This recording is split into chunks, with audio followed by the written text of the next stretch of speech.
Wow. Okay. So practically speaking, we know there can be some challenges as we age. Let's just say at the level of the teeth. Like obviously we lose teeth or our dental health goes downhill. So practically eating can become a little bit more of a challenge. So what types of foods are more animal foods are safer to consume and eat and prepare? And what things are these people eating? What do they like? What is easy for them to get down? Like how do you manage that? Well, steaks a tough one, but we use like a food processor or a blender, and we blend it up. And even we have some people in pureed diets, we call it, where they can eat mashed potatoes and soups and things like that. We'll still grind up meat and just serve it, make it a soup or a broth or something like that, or a stew. We'll use the slow cookers kind of thing to make the meat incredibly soft and tender and eat it that way. And that's a great thing to bring up about teeth and oral health. One thing I learned in this Bredesen protocol, and we have seen it with one of our residents that's on it. Um, if you have a lot of infection in your mouth and bad teeth, that infection can migrate to your brain. And if you know anything about Alzheimer's, everyone's worried about these amyloid plaques in your brain. Well, those amyloid plaques are a defensive mechanism of your body to try to fight intruders into your brain. And part of that infection can come from your teeth. So if you want a really good incentive to go see the dentist and take care of your teeth, um, you, it's a huge contributing factor to Alzheimer's. So, I mean, we have people in here that have very good teeth and are doing well. They've got other conditions, but cognitively, they're right as rain. So, um, yeah, as you get older, your teeth get worse. A lot of them have dentures too, which help them chew the food. But we'll do a lot of ground beef. I try to shy away from the chicken. We do a lot of fish, salmon. I'm trying to get them to eat oysters because that's a very nutritious thing. I get varying amounts of success with that. But even if you get, the store-bought tilapia, it's still zero carbs. It still has some nutrition, things like that, and we can cook it up with some herbs, and everyone likes it.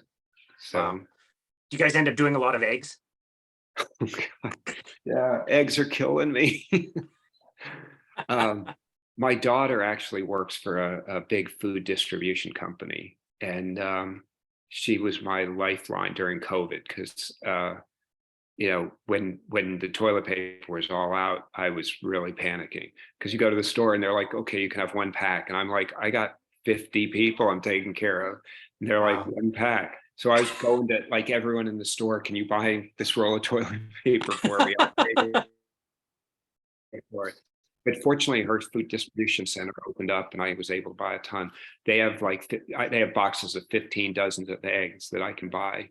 They're not any cheaper than the grocery store, but at least they're available. But yes, we go through tons of eggs here, which is price wise killing me right now. But it's worth it because Yeah.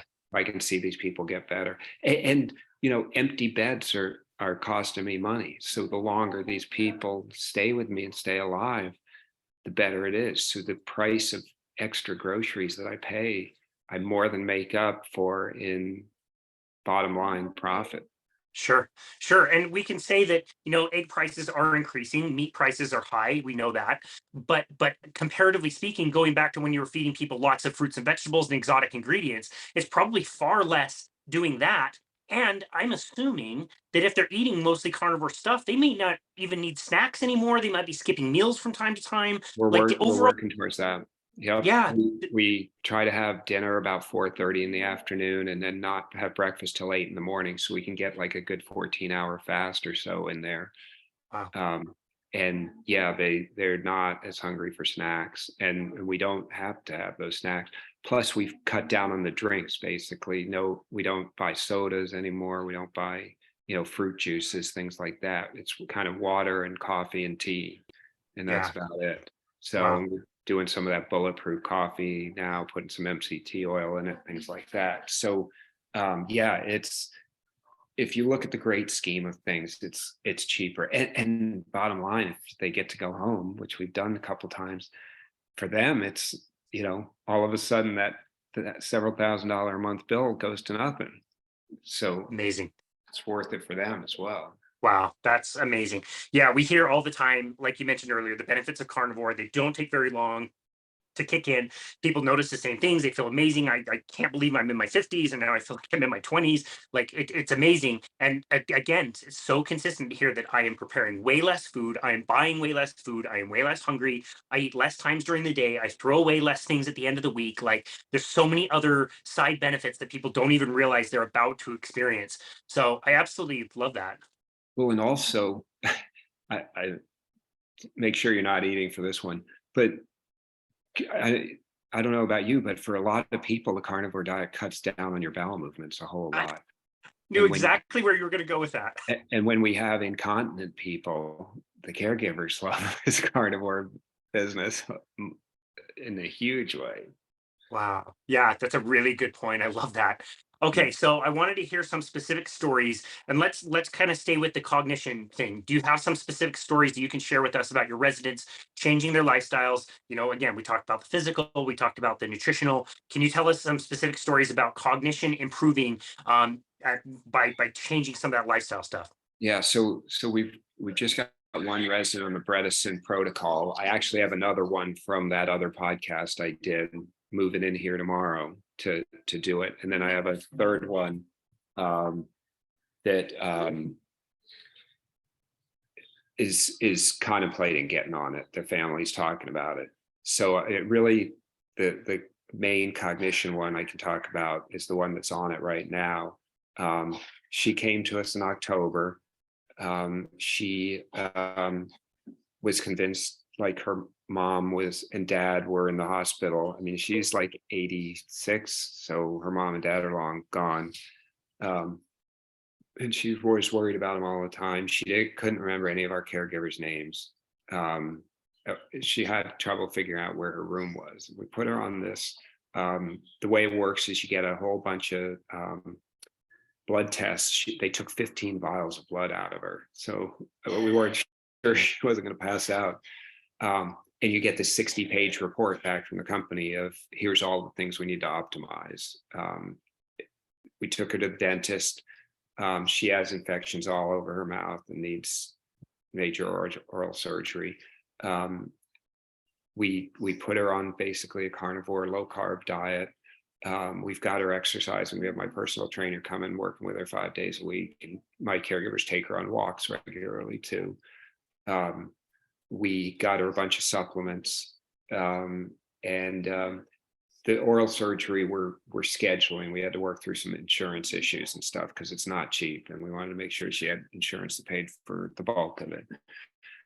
So that's hasn't happened yet, but they're convinced that's going to make a huge difference. But even still, the stuff we have done, we gave her several cognitive tests when she first came in.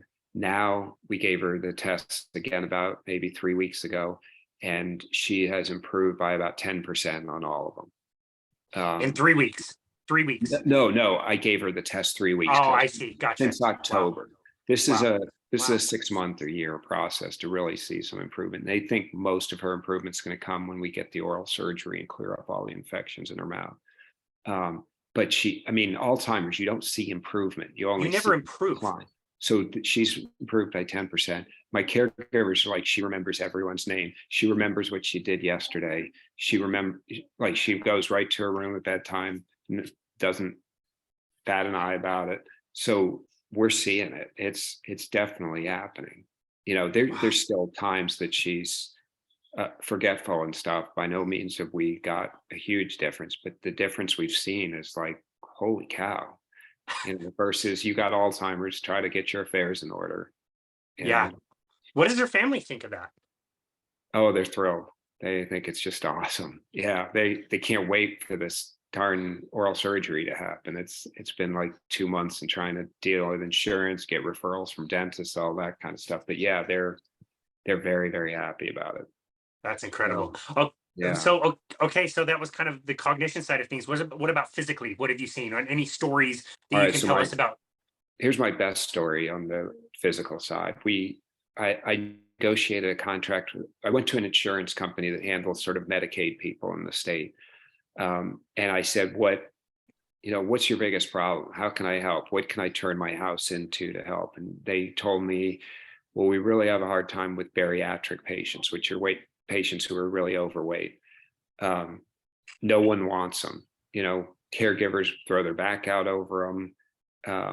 They're in bed all the time. They're having sores and wounds and all kinds of troubles associated with obesity. And so everyone just turns them down. Like, we don't want to bring them into our rehab facility, medical establishment, hospital, whatever. I said, fine, we'll take those. It's going to cost you, but we'll take them. So I went out, that X3 exercise group has a Facebook group, and there's some guys who are really good about nutrition and the carnivore diet and exercise and helping people lose weight and get into really good shape. So I contacted the one that seemed the most popular and said, I'm thinking of doing this. Would you be in? And he's like, oh, I'd be so in on that. Yeah. He's in Las Vegas. His name's Daniel Magyar. I'd love to promote him or send him some love. But so he's about 295 pounds, and he's probably 8% body fat. He's this monster of a guy. And so he said, and he's got a best-selling book on Amazon too.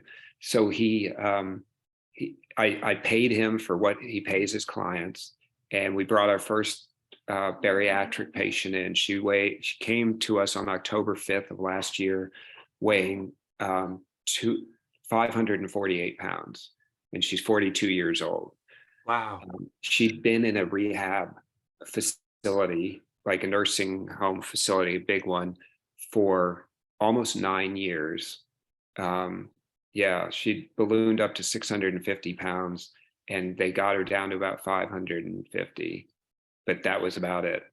And they had, it's a nationwide hospital rehab company. And so they have nationwide contracts on food, and they don't really do the diet thing. They do the medication and doctors and standard, hospital stuff. So she just hadn't really progressed. And so I went and met with her, and I put our nutritionist on FaceTime because he's in Las Vegas. And I said, the three of us are going to help you lose weight. And she's listened to what he had to say, and it's like, okay, I'm in. So she moved into our house October 5th, weighing 548 pounds. She sent me a text yesterday, and she said, Hal, I'm below 400. And it was like 398.9, the scale read. And we were both like practically crying. We were like, oh my God. Yeah. And he has her on a combination of carnivore diet and a bunch of fasting. She gets 2 high carb days a week and 5 low carb days a week. And low carb day is 1 meal a day, and it's 0 carbs basically, or very little carbs. During the 2 high carb days, she gets to eat some like keto pasta and stuff like that, but it's minimal. But it's 50 or 100 carbs for those days. And she lost 150 pounds in 4 months. So think about that life. Think about that life.